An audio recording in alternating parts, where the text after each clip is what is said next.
Tahukah kalian, harga beras, harga minyak, harga gula akan turun drastis apabila pemerintah Indonesia melegalkan yang satu ini. Mungkin video ini akan membuat Anda bingung, kontroversi, Anda akan menghujat saya karena ini video pinggir jurang. Saya akan jelaskan point of view saya, mengapa apa yang saya sampaikan melalui video ini bisa membantu bangsa dan rakyat miskin kita akan naik derajatnya, dan rakyat miskin kita akan benar-benar menjadi raja dan tua di negeri kita sendiri.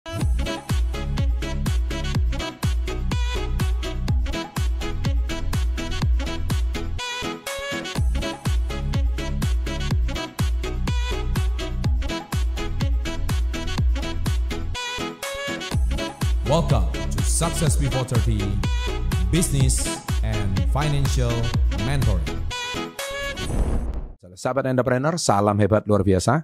Saya cukup banyak diskusi dengan banyak tokoh-tokoh penting di negara ini, dan mereka tuh sebenarnya cukup sepakat dengan apa yang saya sampaikan. Tetapi yang menjadi permasalahan besar adalah, ini dia yang mau saya sampaikan. Ini saya mau, sebelum saya membuat video ini, saya sudah mikir 7 kali, apakah saya mau buat videonya, nggak mau. Akhirnya melalui video ini, saya berani membuatkan videonya. Nah, video ini saya tergelitik gara-gara saya membaca sebuah berita, yaitu petani di Jawa bangun jembatan setelah menang judi 50 miliar. Pak, kapan Pak petani itu menang judi 50 miliar? Judi online Pak? Tidak. Ini terjadi di era 30-40 tahun yang lalu. Jadi saya angkat berita ini puluhan tahun yang lalu, tapi saya memang sengaja blow up sekarang supaya Anda tahu bahwa pernah kejadian bahwa ada seorang petani yang memang pernah memenangkan kupon berhadiah senilai 50 miliar. Mari, sebelum saya bahas itu, kita bahas secara singkat bahwa bangsa kita, negara Indonesia ini, makanya kalau Anda pernah lihat di slogan-slogan, ada wajah Pak Harto, Presiden kedua Indonesia, piye enak zamanku toh, gitu. Jadi kenapa kok kata-kata itu keluar? Perlu Anda ketahui bahwa di zaman eranya Pak Harto, Anda harus tahu bahwa judi dalam tanda kutip terselubung itu dilegalkan. Ya, mungkin bagi Anda sekarang Gen Z yang nonton ini, Anda mungkin bingung, kok bisa? Anda mungkin cuma dengar cerita dari kakek atau nenek Anda. Tapi lebih baik saya sampaikan melalui video ini. Secara singkat, judi legal ya, di Indonesia. Jadi buat yang belum tahu, Indonesia itu dulu pernah punya judi legal. Namanya di zaman Orde Baru, di zaman Pak Harto. Yang kita kenal dengan namanya Porkas, SSB, Sumbangan Sosial Berhadiah, dan SDSB, Sumbangan Dermawan Sosial Berhadiah. Kalau dengar cerita ini dari generasi sebelumnya, program ini dulunya dianggap sebagai cara pemerintah menggalang dana untuk kepentingan sosial. Jadi awal mula judi legal ini bermula dari undian harapan, diatur dalam surat SK Menteri Sosial RI nomor BA 5476. Setelah undian harapan ditutup karena dianggap kurang efektif, muncul SSB pada tahun 1979. Lalu diganti lagi menjadi kupon sumbangan sosial berhadiah, KSSB. Sekarang kan lagi maraknya kan judi online. Tapi sebetulnya di Indonesia itu sudah ada judi offline gitu loh. Kemudian berevolusi setelah SSB selesai, berevolusilah menjadi Porkas dan KSOB. Jadi di era berikutnya Porkas muncul sebagai bentuk judi legal yang populer. Namun pada tahun 1987, Porkas diganti menjadi KSOB, kupon sepak bola berhadiah. Sayangnya KSOB pun hanya bertahan sebentar. Nah, kemudian berevolusi lagi menjadi tahap yang ketiga, yaitu era SDSB. Nah, ini yang booming. Program ini akhirnya diganti oleh SDSB yang menjadi salah satu bentuk perjudian legal yang paling dikenal Indonesia. Jadi SDSB mengklaim sebagai sumbangan sosial, alih-alih judi, tapi kenyataannya tetap saja dianggap sebagai lotre. Jadi istilahnya kita beli nomor, ibaratnya sekarang itu nomor buntut. Ya, jadi Anda menebak 4 nomor, kalau menebak bisa pas 4 nomornya, wah Anda akan mendapatkan hadiah bermiliar-miliar rupiah, duit era zaman itu.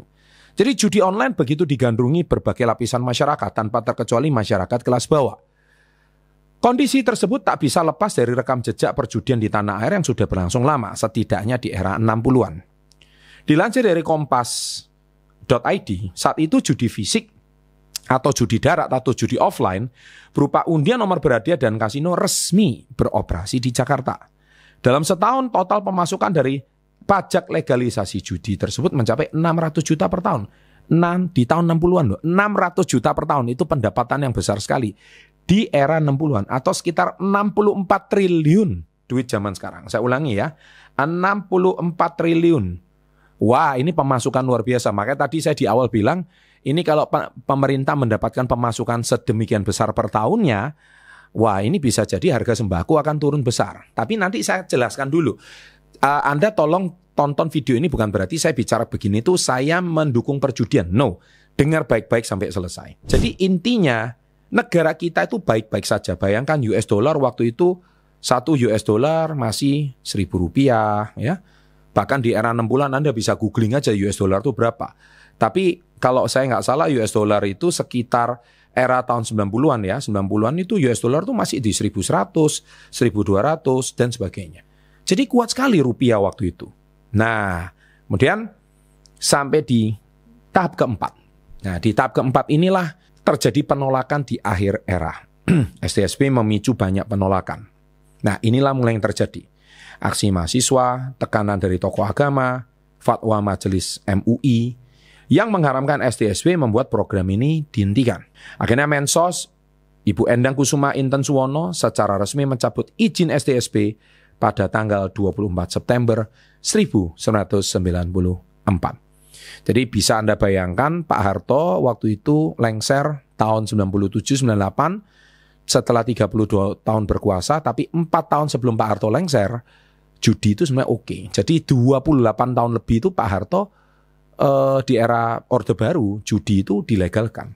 Berapa banyak pendapatan negara saat itu yang memperkuat sektor perekonomian sehingga di zaman Pak Harto kenapa sembako bisa murah. Jadi meskipun awalnya dianggap cara legal untuk galang dana, masyarakat banyak pihak sepakat bahwa praktek ini lebih banyak mudaratnya atau mudorotnya daripada manfaatnya. Jadi lebih banyak dosanya, lebih banyak nggak ada faedahnya daripada manfaatnya. Setelah itu Indonesia tidak pernah lagi punya judi resmi. Mari sekarang saya akan cerita bahwa Jakarta itu awalnya dibangun dari uang judi. Anda percaya atau nggak percaya? Mari kita lihat. Kisah Ali Sadikin melegalkan judi untuk membangun Jakarta. Nah ini ditulis oleh kita Rizky Darmawan. Jadi Pak Ali Sadikin adalah seorang tentara. Beliau menjabat di Jakarta itu dari era tahun 66 sampai tahun 1977. Ya, kalau saya nggak salah, gubernur DKI Jakarta yang ke-7. Gubernur DKI Jakarta yang ke-7. Nah, jadi Bapak Ali Sadikin nggak bisa dipungkiri Indonesia kan baru saja merdeka, apalagi juga dari tahun 66 itu kan baru saja era Orde Baru dimulai setelah era kemerdekaan dari Pak Karno jadi Pak Harto. Pak Ali Sadikin itulah yang membangun kota Jakarta. Kita nggak bisa pungkiri 11 tahun dia membangun Jakarta membangun pesat. Dari mana itu Sarina? Dari mana itu kota-kota Jakarta dibangun? Dari uang mana? Kita nggak bisa pungkiri itu juga dari uang judi. Mari kita lihat Malaysia dan Inggris. Kalau di Malaysia negara tetangga, pemerintahnya sangat dijaga ketat. Berdasarkan hukum syariat umat Islam melarang keras terlibat dalam bentuk perjudian. Yes. Tapi tahukah kalian bahwa di Malaysia itu ada kasino besar? Namanya Genting Highland. Dan Genting Highland itu pun bukan di kota Kuala Lumpur, tapi di puncak gunung. Dan Genting Highland itu, lucunya, tidak boleh orang Malaysia masuk, khususnya beragama Islam. Yang boleh masuk adalah warga Malaysia yang non-Islam, baru boleh masuk. Dan Anda tahu pendapatan pajak daripada Genting Highland itu berapa? Itu devisa yang besar untuk negara Malaysia. Meskipun Malaysia melarang keras karena mengandung syariat Islam. Larangan ini ditegaskan dalam Section 18 Akta Kesalahan Jenazah Syariah Wilayah Persekutuan 97 yang menyatakan bahwa umat Islam yang terlibat dalam perjudian dapat dikenakan tindakan hukum. Yes, itu tidak boleh. Jadi warga Malaysia resmi tidak boleh masuk ke dalam Genting Highland karena itu dilarang keras, terutama yang pegang paspor Malaysia dan beragama Islam.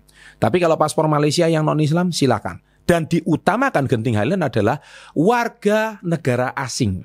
Warga negara luar Malaysia silakanlah berjudilah di Genting Highland. Nah, di sini poin saya mau sampaikan melalui video ini. Inggris, pemerintahan Inggris melalui UK Gambling Commission menetapkan batas taruhan maksimal pada mesin judi tertentu. Misalkan pada tahun 2019, batas taruhan fixed odds betting terminal FOBT itu dikurangi dari 100 pound sterling menjadi 2 pound sterling per permainan. Jadi artinya resiko seseorang kalah besar, melipatkan kekalahan itu paling besar, itu diturunkan sehingga bagi orang yang kecanduan judi itu tidak bisa karena regulasi yang ditetapkan oleh pemerintahan Britania Raya atau GBR atau pemerintahan Inggris. Jadi mengurangi dampak negatif dari perjudian. Nah, Anda bisa lihat di link tersebut yang sudah saya cantumkan di sini. So, singkat cerita, Singapura, negara kita tetangga. Singapura menetapkan regulasi ketat terhadap perjudian. Penduduk lokal diwajibkan membayar levy. Levy itu adalah, kalau saya boleh katakan, semacam kayak pajak. Atau pajak sebesar $150 per hari. Atau $3.000 per tahun. Jadi kalau Anda warga negara Singapura mau berjudi, boleh, tapi Anda harus bayar $3.000 per tahun untuk masuk ke kasino saja sebagai upaya membatasi akses mencegah perjudian impulsif. Jadi kalau warga negara Singapura yang ber-KTP Singapura, yang berpaspor Singapura, boleh nggak masuk ke Marina Bay Sands, kasino lokal Singapura? Boleh, tapi levinya tinggi. Jadi levy ini pajak, ya, atau beban atau biaya tahunannya itu tinggi sekali. Annual fee, ya, itu namanya levy.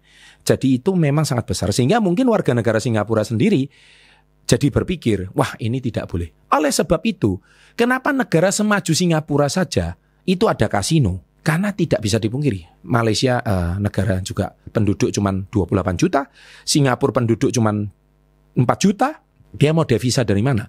Kalau bukan salah satunya mendatangkan devisa bagi negara melalui membuka kasino dan perjudian. Tapi warga negara Singapura sendiri ditekan oleh pemerintah supaya mikir 2 kali kalau dia mau keluarkan $3.000 per tahun. Itu mikir juga, wah sedangkan gaji mereka aja berapa? Sedangkan untuk mau having fun untuk judi aja $3.000 per tahun. Kita lanjut lagi setelah Singapura, yaitu Makau. Nah, meskipun dikenal sebagai pusat perjudian terbesar, beberapa kasino di Makau menetapkan batas taruhan pada permainan meja tertentu untuk mengelola resiko perjudian yang bertanggung jawab. Jadi Makau sendiri pun itu juga yang bermain di sana itu adalah orang dari Cina daratan. Kenapa?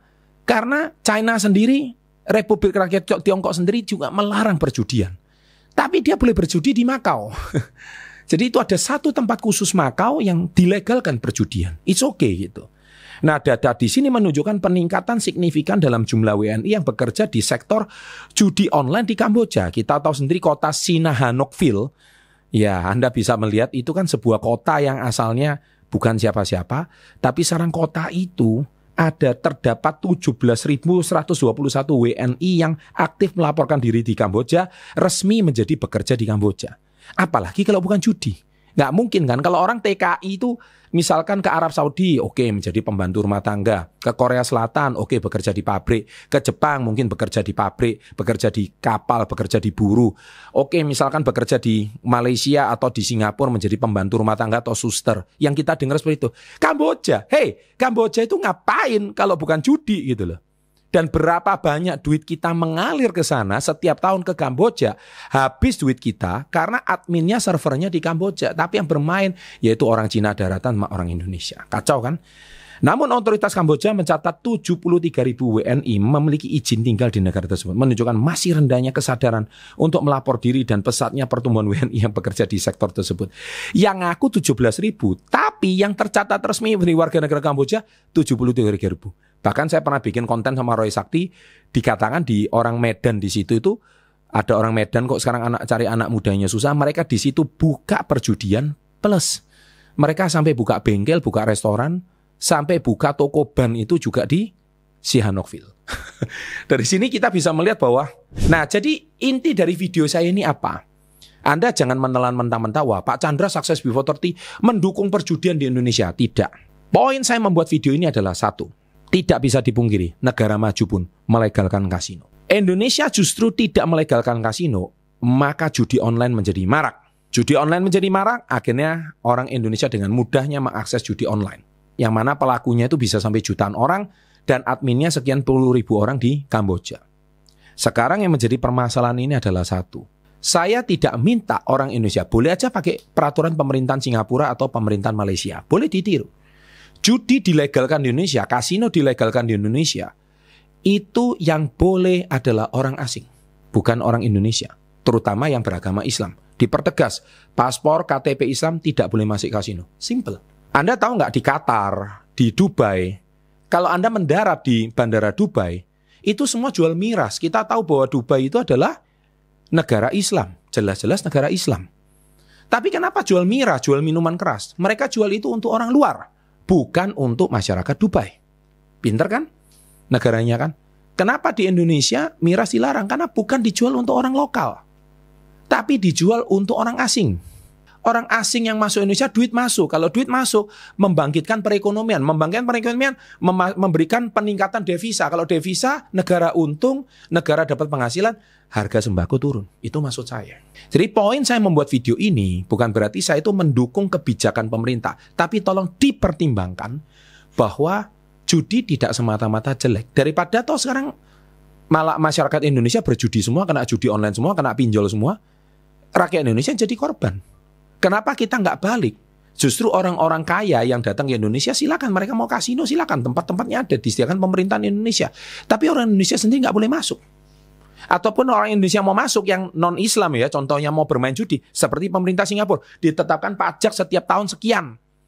Mau kayak niru Singapura, 3.000 US contohnya, 40 juta, 50 juta. Sehingga mikir juga, wah kalau saya rugi segini ya saya mending nggak judi, saya mending kerja. Tapi pemerintah bisa mengeruk dana orang wisatawan asing yang masuk ke dalam negara ini dan dilegalkan untuk mereka bisa nyaman, silahkan. Saya bicara begini ini untuk solusi untuk pemerintah. Karena toh pemerintah juga pernah melakukan itu.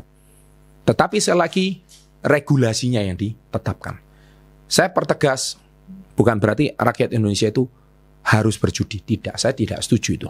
Karena judi itu menghancurkan sebuah bangsa. Saya tahu, menghancurkan sebuah penduduk bangsa, yes. Saya tidak setuju kalau rakyat Indonesia yang berjudi, tidak. Tapi nggak ada salahnya melalui video ini, judi sebagai daya tarik wisatawan asing untuk serahkan mereka di sana. Makau itu negara apa? Cuman pulau kecil. Tapi negara itu bisa bangkit. Sihanoukville itu apa? Kamboja itu negara apa? Iya kan? Itu cuman satu kepulauan kecil di Indonesia aja. Tapi dia bisa kaya raya seperti itu, karena apa? Perjudian. So, sahabat SV30, legalkan perjudian. Itu menjadi pertimbangan, tapi untuk orang asing, bukan untuk orang Indonesia. Catat itu di menit keberapa, dan itu bisa menjadi solusi bagi bangsa. Demikian sahabat SV30, video ini saya berikan timestamp, berikan waktu. Kalau Anda mau potong-potong di TikTok, Pak Chandra mendukung perjudian, nanti dikira saya promosi judi online. Saya punya bukti nyatanya bahwa video ini saya tidak endorse judi apapun, tapi solusi untuk bangsa. Sukses untuk Anda, salam hebat, luar biasa.